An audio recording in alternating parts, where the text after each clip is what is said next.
तो दोस्तों 67th BPSC exam की तैयारी आप सबकी हो गई होगी और आप सभी जो है वो अपनी एग्जामिनेशन सेंटर की तरफ जाने की तैयारी भी कर रहे होंगे। आपके पास बचे हुए जो 2 से 3 दिन समय है उसमें आप सभी को केवल और केवल रिवीजन करनी है। घबराने की ज़रूरत नहीं है क्योंकि कमोबेश सबकी समस्या और टेंशन जो है वो बराबर ही है। आज मैं आप लोगों को बताने जा रहा हूं कि एग्जामिनेशन हॉल में किस तरह से क्वेश्चंस को अटेम्प्ट करना है। सबसे पहले तो यह देखना है कि आपका कौन सा सब्जेक्ट जो है स्ट्रॉन्ग है। यदि आपका सब्जेक्ट ज्योग्राफी स्ट्रॉन्ग है तो आप क्वेश्चन पेपर को देखेंगे कि जहां ज्योग्राफी है उस क्वेश्चन से स्टार्ट करिएगा। जरूरी नहीं है कि क्वेश्चन नंबर 1, 2, 3 से ही स्टार्ट किया जाए। हो सकता है कि 1, 2, 3 जो है वो आपके लिए टफ हो और आप उसी में ज़्यादा समय दे या आपको ऐसा लगेगा कि मेरा साइंस अच्छा नहीं है और साइंस के ऐसे क्वेश्चन ट्रिकी आ गए हैं जिसको बनाना मुश्किल हो रहा है, तो पेज नंबर 2, 3, 4 पे जाके वहां से आप आंसर करना शुरू करेंगे तो बेटर रहेगा। तो आप सबसे पहले जो आपका स्ट्रॉन्ग पोर्शन है वहां से क्वेश्चन अटेम्प्ट करेंगे तो जो नहीं बनने वाला क्वेश्चन है वो भी बनेगा, क्योंकि 150 में से सभी का जो मार्क्स है वो एक है, इक्वल है। इसीलिए आप यह कोशिश करिए कि उन्हीं क्वेश्चंस को अटेम्प्ट ज़्यादा से ज़्यादा करिए जो आपको जब शुरू में इजी लगता हो।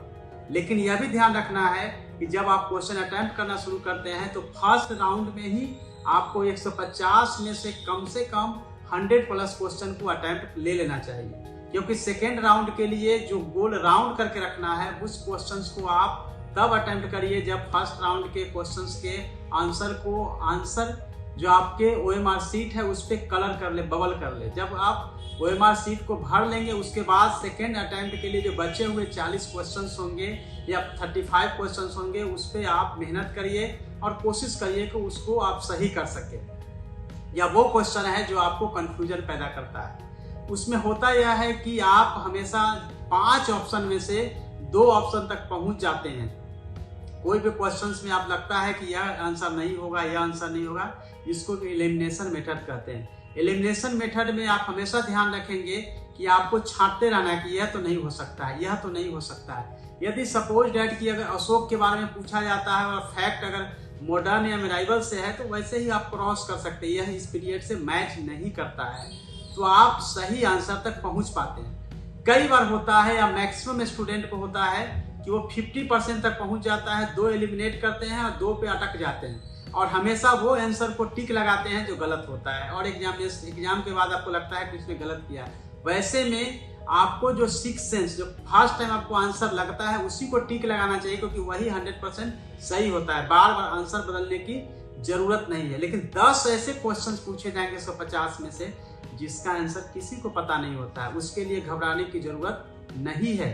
लेकिन कल आपने एक वीडियो देखा होगा जिसमें मैंने बताया था कि यदि 40 से 50 कई बार बीपीएससी ने 60 भी इजी क्वेश्चन पूछे हैं तो इजी क्वेश्चन को गलत नहीं करना है। 2-3 तक तो ठीक है, लेकिन 10-15 क्वेश्चन इजी क्वेश्चन गलत नहीं कीजिएगा, नहीं तो बीपीएससी प्रीलिम्स आपका नहीं होगा। 67th लेवल की 68th की तैयारी आपको करनी पड़ेगी। तो आपको इजी क्वेश्चन गलत नहीं करना है, लेकिन जो टफ क्वेश्चन है टफ क्वेश्चन पे आपको मेहनत करने की जरूरत है।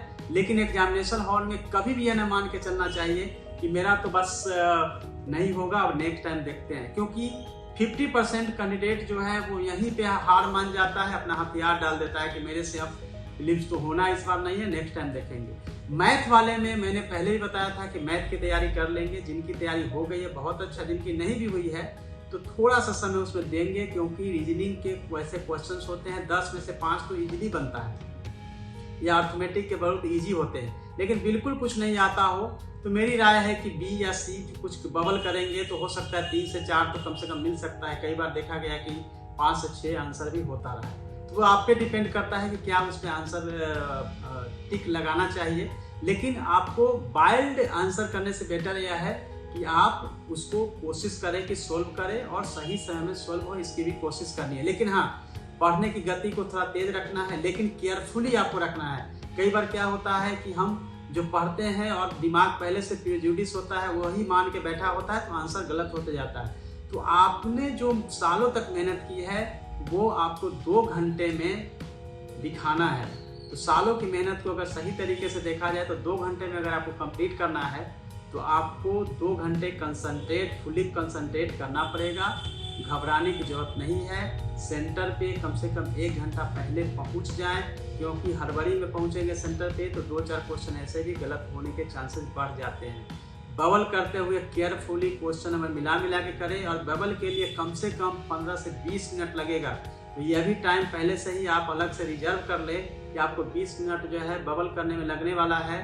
तो आप फर्स्ट राउंड में जो 100 प्लस 110 तक क्वेश्चन अगर 120 तक क्वेश्चन अगर अटेम्प्ट करते हैं तो ज़्यादा से ज़्यादा आपको 1.25 घंटा से ज़्यादा समय नहीं लेना चाहिए।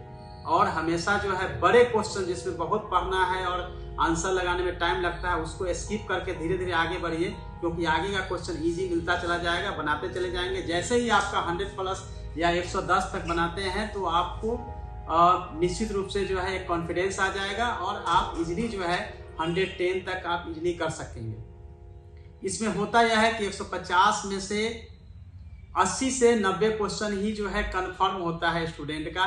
बाकी का जो बचे हुए 60 क्वेश्चन है जिसमें कि अनुमान लगाना होता है, तुक्का लगाना होता है। हमेशा जो है तुक्का लगाने के लिए यह जरूरी होता है कि आपको लॉजिकली उसको देखना पड़ता है, केयरफुली पढ़ें और हमेशा याद रखें कि इसमें नॉट या नहीं है कि हाँ है। स्टेटमेंट के हिसाब से आपको बढ़ना पड़ेगा, और जिसने भी MCQ प्रैक्टिस किया होगा उनके आंसर बढ़ने की संभावना अधिक रहती है। एक वीडियो मैं आपको लिए और लेके आऊँगा आजकल में। तब तक के लिए ऑल द बेस्ट।